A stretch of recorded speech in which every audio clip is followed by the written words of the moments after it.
Hi,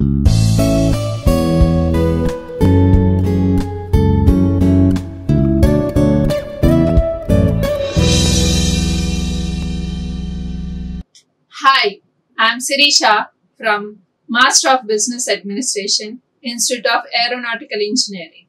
So, today I'm going to discuss about demand forecasting and what is the meaning of demand forecasting, what are the factors which are affecting demand forecasting.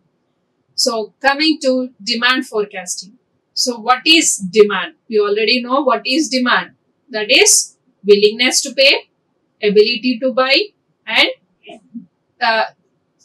ability to pay the specified price for the product or a service. So coming to forecasting. So what is this forecasting? So we are predicting what is going to be the demand of the product.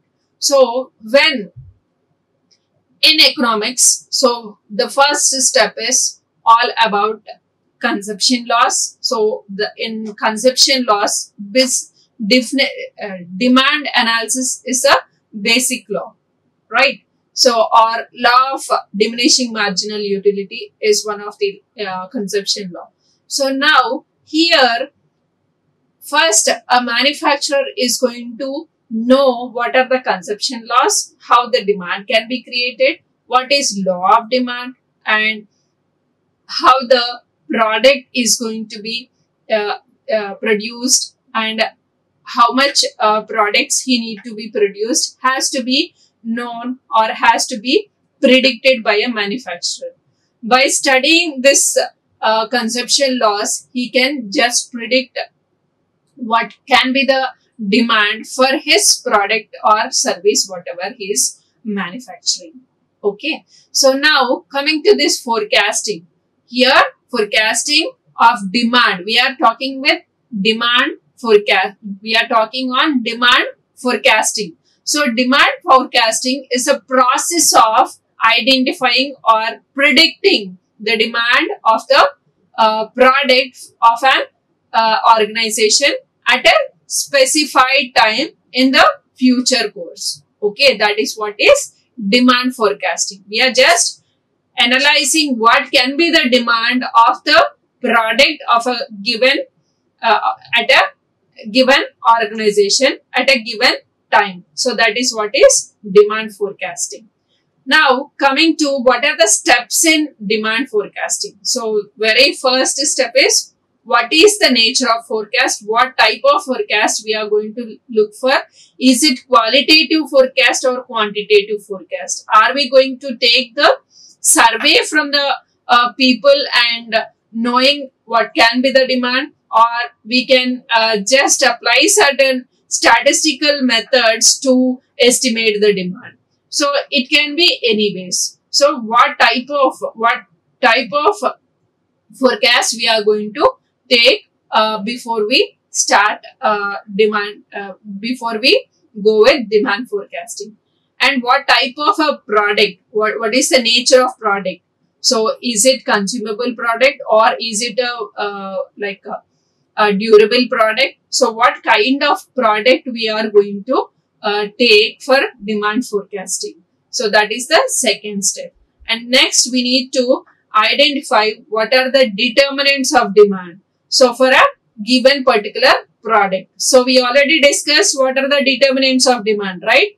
So price, income, expectation of price in future, expectation of price of income of the customer, or taste and preference, or price of related goods, so distribution among the region. So all these are determinants of demand. So because all the determinants are affecting the demand, that's the reason we need to know what are the determinants of demand before we forecast the demand for a particular product. So for example, for few products we will not have all the determinants, right? We may have certain determinants, we may not have certain determinants, right?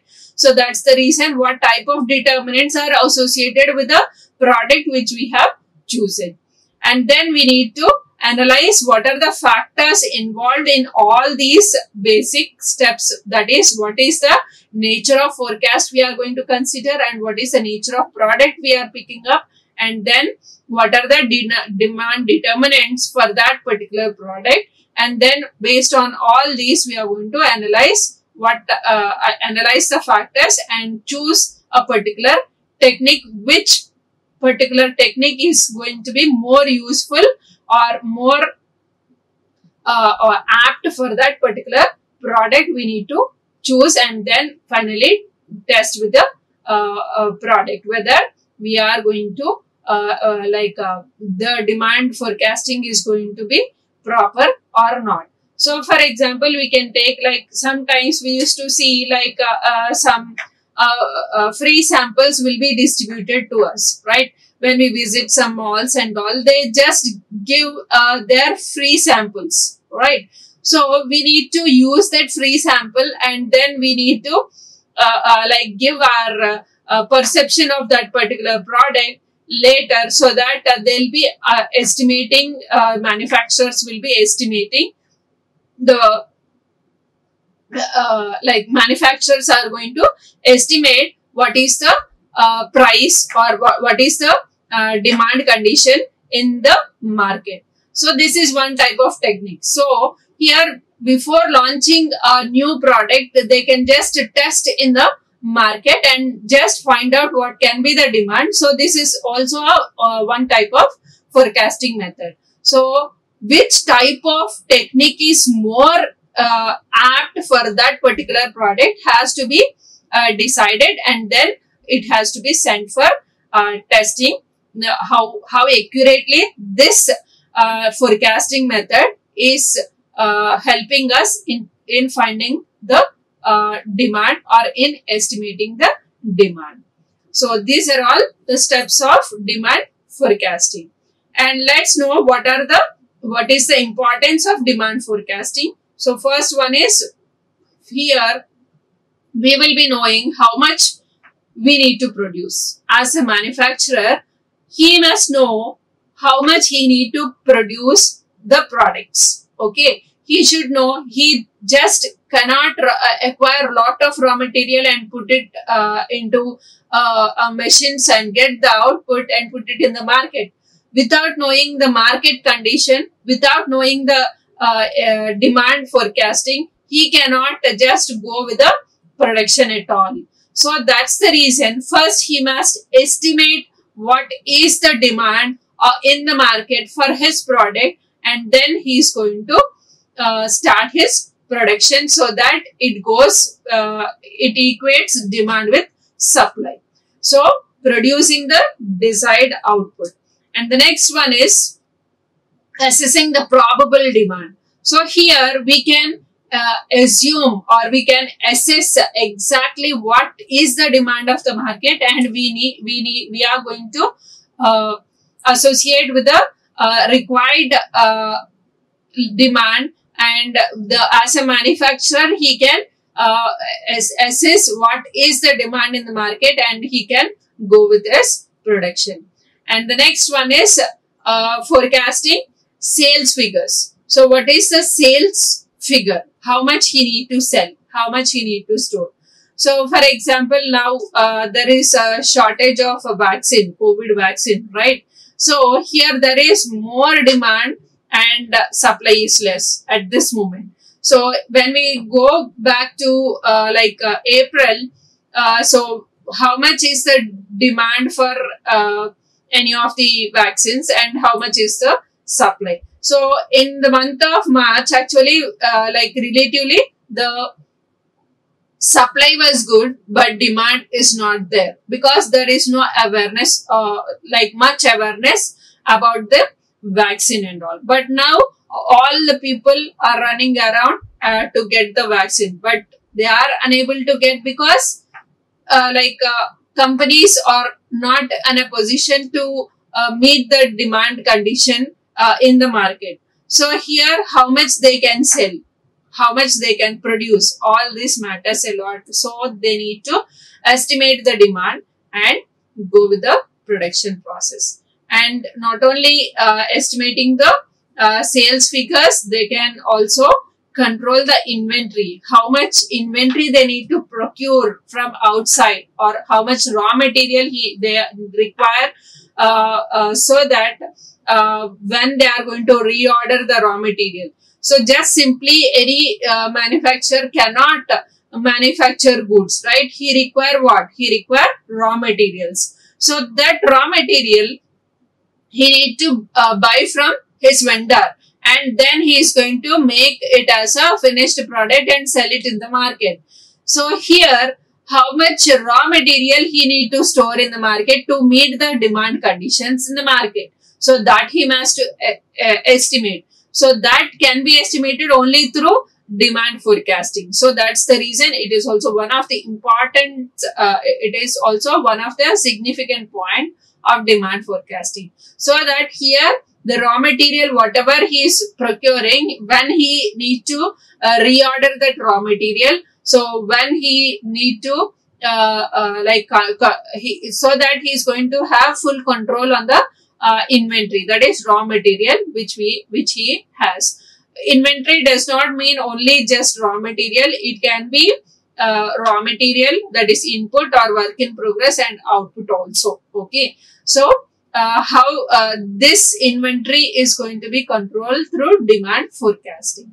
And the last one is we can assess what is the manpower requirement. So just simply putting all the machines in the manufacturing unit and hiring workers for doing the production process will not give much interest for the manufacturer. So what he need to do is he need to assess what is the forecasting, what is the demand, so that he can also assess all these factors which are like how much he need to produce, what is the demand, how much sales can be made, how he can control inventory, and how many labor he need to hire for a given time period. So all these are going to be estimated based on demand forecasting. So that's the importance of demand forecasting. Now, not only importance, let's discuss about what is the limitations of demand forecasting. So very first one is here we will be having lack of data. So how we estimate demand? How we estimate demand? So until unless we have some historical data, we cannot predict what can be the demand of the product. So when we are launching a new product, it is really very tough time for them how much he need to produce. So that's the reason this is one of the limitation of the demand forecasting. And sometimes we have unrealistic assumptions. For example, when we distribute free samples to the people outside, so they may not give proper response out of it, right? So they are not interested in the product. So they, do you feel that he is going to give right information all the time? Like, no, they are not going to give accurate information, right? So that's the reason sometimes we assume that this can be the demand, but it cannot be the demand. So there will be mismatch between demand and supply. So next one is lack of expertise. So until unless a statistician or forecaster is estimating the demand, one cannot just sit and this can be the one cannot sit and finalize this can be the demand. So here, for estimating demand also, one must know what are the market conditions, what are the products available in the market, whether how many competitors are there for the product. So all these factors has to be taken into consideration for estimating demand. So until unless they are expertise in that market conditions, knowing the market conditions, one cannot estimate the proper demand. And the next one is psychological factors. Like one may feel that at the point of free samples, they may like that particular product. Later, they don't want to buy the product. So this psychological feeling like I don't want now and I want later, or I want now, I don't want later. So based on situation, people also change their minds, and based on as I was telling the example now. So in the month of March, people don't like to, or people don't want to take vaccine, but now they want to have a vaccine because there is a surge in COVID cases, right? So as per the psychological, based on psychological effects, the demand can be fluctuated. So at that moment they don't require, now they require, but there is no supply where we can match with the demand. So next one is cost incurred. So just simply one cannot forecast demand. As a common man, one cannot estimate the demand. So we need expertise for forecasting demand. For that, just an expertised person will not come and say estimate demand for free of cost. So there will be some cost associated with the demand forecasting process. So that's the reason. So it is cost incurred. And not only that, for example, as I was telling, free samples. So just giving free samples, but a manufacturer has to manufacture the goods, right? Free samples. For that also they require the cost. Okay, they are incurring some cost. Not only that, manufacturer has to estimate. For expertise, he require this, or for distributing for free samples, or sometimes if one is following survey method. So just a manufacturer is going to hire few people and conduct some surveys or at a area or a region, and try to find out what is the market condition of it. Then also he require that cost, right? So here he is incurring some cost to estimate the demand. And next one is change in fashion. So once he estimates the demand, that time there is some trend. Okay, so he will be more as a manufacturer, he will be moving on with the supply or production. But suddenly there is a new trend in the market. Then what happens to the products what he has already produced? So here this can also be one of the drawback for forecasting demand. So now let's move on with the factors which are influencing demand forecasting. So here, based on economical conditions, based on industry condition, organization conditions, here demand forecasting is going to affect. Okay, and based on prices of the goods and services, based on technology, demand forecasting is going to change, and based on market conditions it is going to be changed, and based on competitiveness also demand is going to be affected. So let's study one by one according to economic conditions what happens. So here based on the changes in economical changes, growth, like how much growth is there in the economic condition. So is there the consumption of the economy has increased? So what is the per capita income? So based on that, what is the gross domestic product? So based on that also one can estimate, one can see the economic conditions, and based on this economic condition demand can be affected, right? So if the per capita income is high, then what happens to the demand? If the per capita income is low, how it is affecting the demand? So all these comes under economic conditions, right? So and now coming to the price of goods and services. So for example, when we have when we want to estimate the demand, so what is the price, right? So what is based on the price of a good or service, then like based on price only we are going to estimate the demand. If the price is too high, so demand is going to increase or decrease. Demand is going to decrease. But if the price is less, demand is going to increase, right? So based on price, demand is fluctuating. So demand is affecting, right? So you can see a small example here. 5 goods like price reduced. So 5 goods and services that have faced a price drop due to GST. So when there is GST, the prices of those goods have decreased. So here, based on pricing policies, there will be fluctuations in the market condition, fluctuations in the demand, right? So here, that is also affecting the demand forecasting. And next one is technology. Technology, we need to always keep on adding technology to the products, right?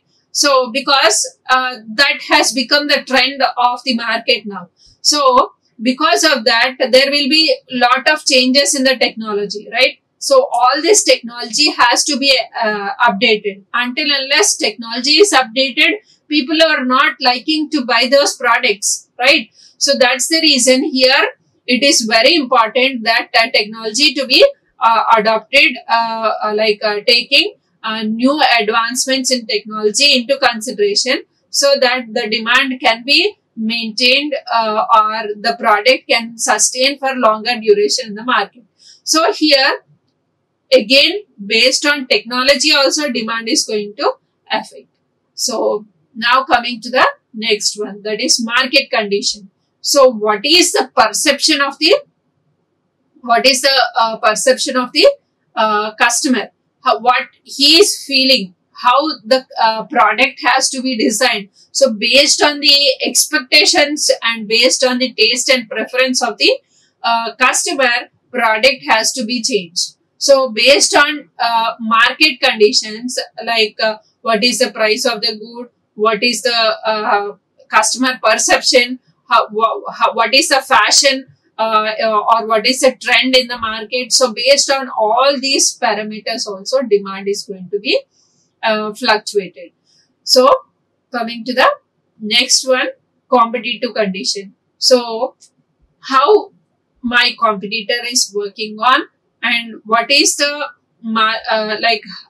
what are the similar products available in the market. So based on the similar products of the product, also demand can be adjusted, or demand can be increased or decreased. So based on competition of the product, also we are going to demand is going to affect. So this is all about the factors influencing demand forecasting. Thank you. Like, share and subscribe. Hit the bell icon for more updates.